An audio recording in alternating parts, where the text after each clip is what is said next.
प्रभु परमेश्वर का धन्यवाद आज के सुंदर दिन के लिए। और आज के दिन की शुरुआत हम प्रभु के वचन के साथ करना चाहते हैं। इसलिए आज मैं आप सभी का लिविंग क्रिश्चियन मूवमेंट फेलोशिप की ओर से, इस मिनिस्ट्री की ओर से, इस सेवकाई की ओर से स्वागत करना चाहता हूं, वेलकम करना चाहता हूं कि प्रभु आप सबको बहुत आशीष दे।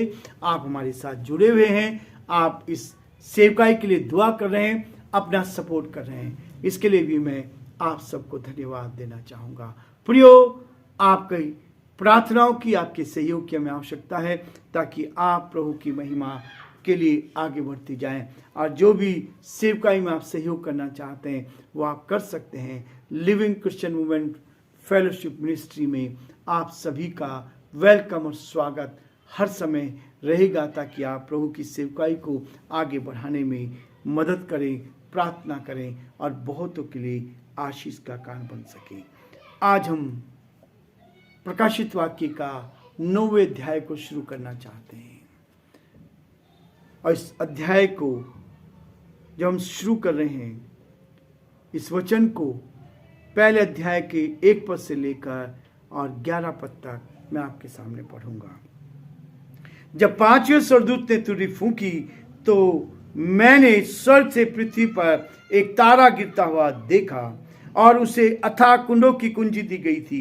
और अथाह कुंड की को खोला और कुंड में से बड़ी भट्टी का सा धुआं उठा और कुंड में से धुएं से सूर्य और वायु अंधकार में हो गया। उस धुएं में से पृथ्वी पर टिड्डियां निकली और उन्हें पृथ्वी के बिच्छुओं की सी शक्ति दी गई। उनसे कहा गया कि ना पृथ्वी की घास को, ना किसी हरियाली को, ना किसी पेड़ को हानि पहुंचाए, केवल उन मनुष्यों को हानि पहुंचाए जिनके माथे पर परमेश्वर की मोहर नहीं है।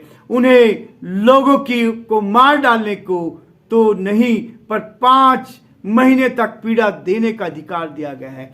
उनकी पीड़ा ऐसी थी जैसे बिच्छू के डंक मारने से मनुष्य की होती है।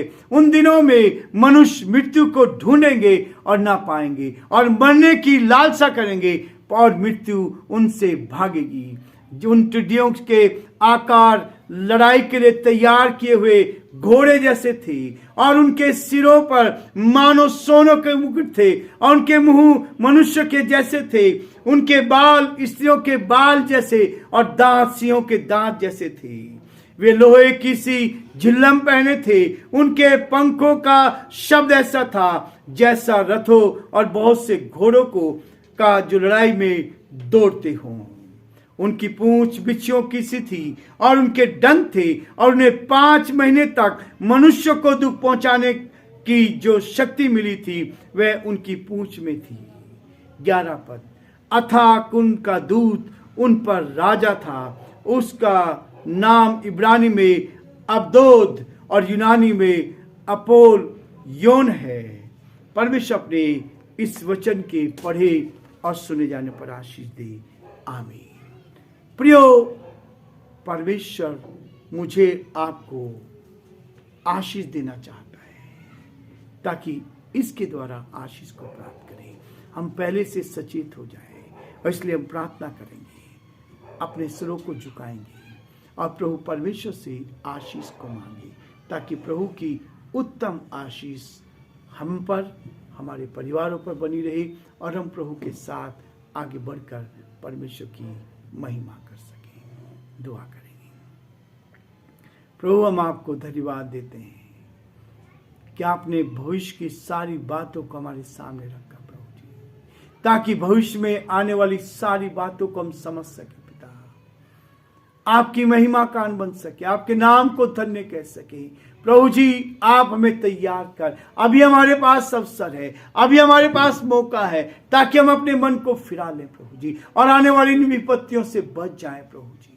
हे परमेश्वर, दया कर प्रभु जी। आपके अनुग्रह की दृष्टि चाहते हैं। वचन कहता उस समय लोग मृत्यु को ढूंढेंगे लेकिन मृत्यु उनके पास नहीं आएगी। वो तकलीफ में रहेंगे, परेशानी में रहेंगे, कठिनाई में रहेंगे। प्रभु में सचेत कर, प्रभु में सचेत कर। हम धन्यवाद देते हैं कि आपने हमें संभाला है हमें प्रभु जी वचन दिया है ताकि इस वचन के द्वारा हम आशीष को प्राप्त करते जाएं और बहुतों के लिए आशीष में बने। इस पृथ्वी पर प्रभु लोगों को आपके वचन की गहराई को बता सके प्रभु, ताकि लोग आपके उस गहरे प्यार को अभी जान पाए और इसके द्वारा आपके नाम को महिमा मिले। हम बड़े आदर के साथ हमारे प्रदेश के मुख्यमंत्री अशोक गहलोत जी को आपके हाथ में सौंपते हैं। आप उन पर दया करें, अनुग्रह करें, आपका हाथ उन पर बना रहे प्रभु जी, बुद्धि और ज्ञान से परिपूर्ण कर। हे परमेश्वर, हम आपको धन्यवाद देते हैं। हे परमेश्वर, हम आपकी तारीफ करते हैं। हमारे देश के लिए, देश के प्रधानमंत्री के लिए, राष्ट्रपति के लिए उनको भी संभाले, आपकी सुरक्षा उनके साथ ही बनी रही। सारी महिमा, आदर, गौरव आपको देते हुए विनती को अपने प्रभु अपने धार करता यीशु मसीह के नाम से मांगते हैं, आमीन।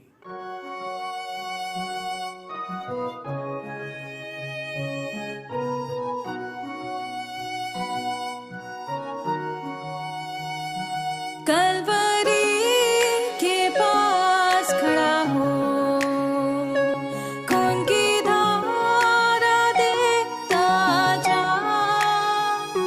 तेरे पापों का यही दाम दिया है मसीह यीशु ने।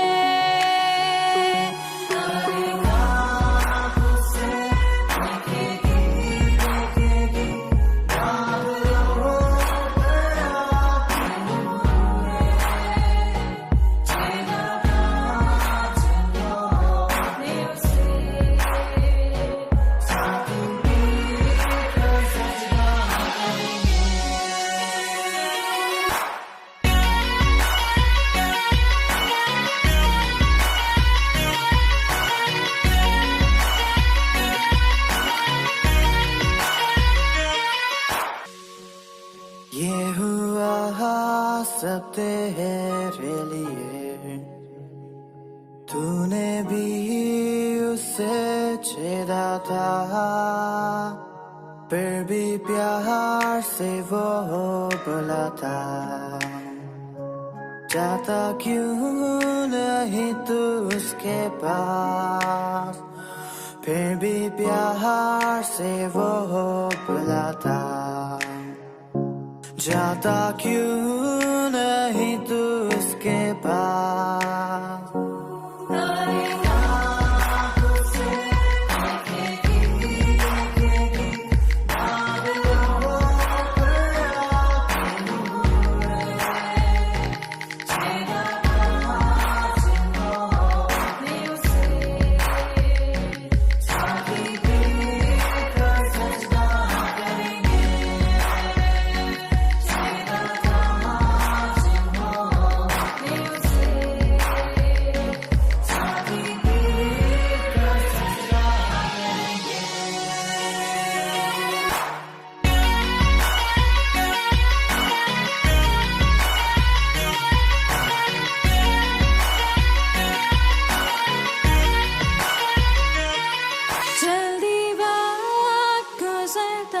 जाता है, रात अंधेरी आती है, तौबा कर दरवाजा होगा बंद, कुछ ना होगा वे पछताने से।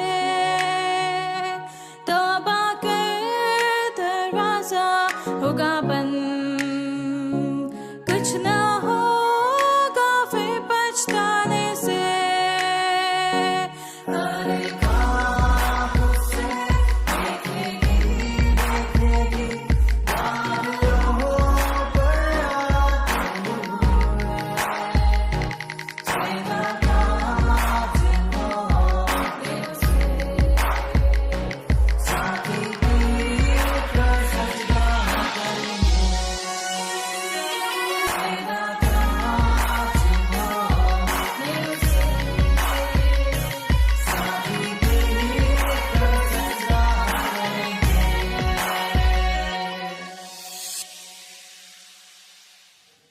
प्रियो, 7 तुरहियों का जो वर्णन हम यहाँ देख रहे हैं, बाइबल एक संपूर्ण पुस्तक है। बाइबल जो है एक संपूर्ण पुस्तक है। इसमें 66 पुस्तकें हैं फिर भी बाइबल एक पुस्तक है। 66 पुस्तकें हैं, संपूर्णता को दर्शाती। बाइबल की पहली पुस्तक उत्पत्ति से अंतिम पुस्तक प्रकाशित वाक्य है। 1600 वर्षों में लिखी गई है। उत्पत्ति की पहली किताब से प्रकाशित वाक्य तक ये 1600 वर्षों में के अंतराल में लिखी गई है, परंतु एक ही विषय और एक ही व्यक्ति पर लिखी गई है। एक ही विषय है और एक ही व्यक्ति है। आश्चर्य की बात यह है कि जो विचार और सिद्धांत उत्पत्ति की पुस्तक में हम पढ़ते हैं वही प्रकाशित वाक्य में आकर समाप्त होता है। यही प्रकाशित वाक्य की पुस्तक में है प्रियो। इस बातों को यहाँ वर्णन किया गया है। यदि हमने पुराने नियम को पढ़ा है तो प्रकाशित वाक्य की पुस्तक को हम आसानी से समझ सकते हैं। पुराना नियम जब पढ़ते हैं तो आज इसको पढ़ना बहुत आसान हो, क्योंकि उन्हीं बातों का वर्णन इसमें किया गया है जो पुराने नियम में है।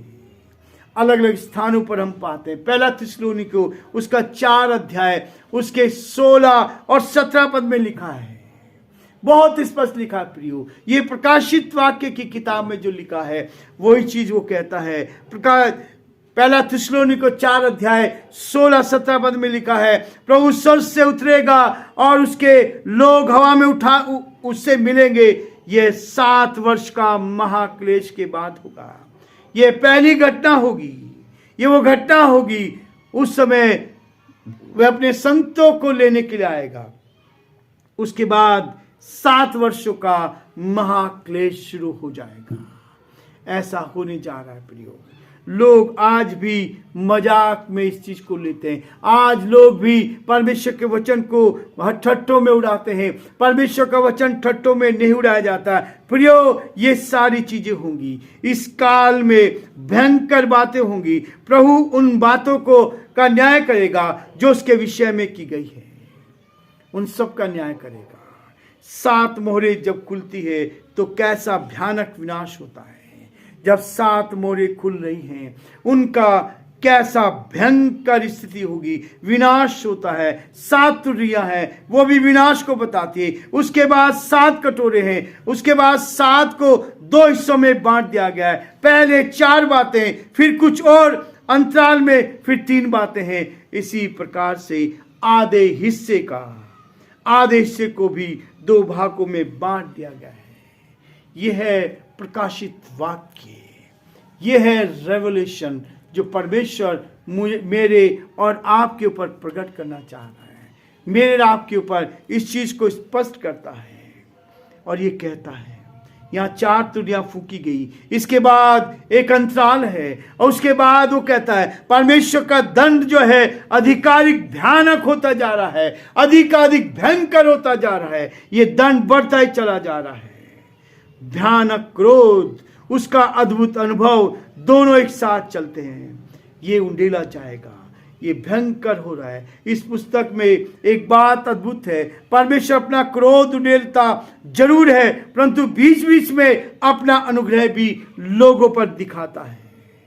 पश्चाताप करने के लिए कहता है, पश्चाताप करने के लिए लोगों को प्रेरित करता है ताकि लोग पश्चाताप करें। उसके उस क्रोध से, जो क्रोध है, उससे लोग बच जाएं। परंतु अधिकांश लोग उसको ठुकराते हैं। बहुत सारे लोग उसको ठुकराते हैं, आज भी ठुकरा रहे। उसका भयानक क्रोध और उसका अद्भुत अनुग्रह दोनों साथ साथ चलते हैं। प्रभु इस पुस्तक के द्वारा मुझे और आपको सुरक्षित रखना चाहता है, क्योंकि हमारा परमेश्वर सार्वभौम परमेश्वर है। हमारा परमेश्वर अद्भुत युक्ति करने वाला है। कई बार हम परमेश्वर से यह पूछते हैं कि ऐसा क्यों होगा, ये ऐसा क्यों है। क्या परमेश्वर अन्याय को देखता रहेगा? क्या परमेश्वर अन्याय को देखता रहेगा? प्रियो, ऐसा नहीं है, ऐसा नहीं है। इसका उत्तर इस पुस्तक में दिया गया है। परमेश्वर किसी के नाश होने से खुश नहीं होता, प्रसन्न नहीं होता है। वह धीरे धीरे अपना क्रोध बढ़ाता है कि लोग पश्चाताप करें और अपने पुराने जीवन से मुड़कर सही रास्ते पर आ जाएं। ये परमेश्वर का वचन है। प्रभु मुझे और आपको उस गलत रास्ते से बचाकर परमेश्वर अपनी संगति में लेकर जाना चाहता है, ताकि हम प्रभु के साथ जीवन बिताएं। यहाँ लिखा है प्रियो, जब 5 स्वर्गदूतों ने तुरही फूंकी तो मैंने स्वर्ग से पृथ्वी पर एक तारा गिरता हुआ देखा और उसे अथाह कुंड की कुंजी दी गई थी। अथाह कुंड की कुंजी उसके पास थी। जब उसको खोलेगा तो क्या होगा? उसने अथाह कुंड को खोला और कुंड में से बड़ी भट्टी का सा धुआं उठा। ये भयंकर धुआं होगा। आज लोग धुआं सहन नहीं कर सकते। उस समय ना तो मौत आएगी, परंतु ये भयंकर तकलीफ में से हमें होकर गुजरना पड़ेगा। इससे पहले आप विश्वासियों के समान स्वर्ग में जा सकते हैं। प्रियो, प्रभु हम सबको बहुत आशीष दे ताकि प्रभु का हाथ हम पर बना रहे। इन 4 तुरियों के बाद विश्राम है। इन 4 तुरियों के बाद विश्राम है। उसके बाद घोषणा है और उसके बाद हम इस बात को देखते हैं कि परमेश्वर हमारे लिए कैसे रास्ता खोलना चाहता है। वो आपसे प्यार करता है। प्रभु आप सबको बहुत आशीष दे और प्रभु का हाथ आप सब पर बना रहे।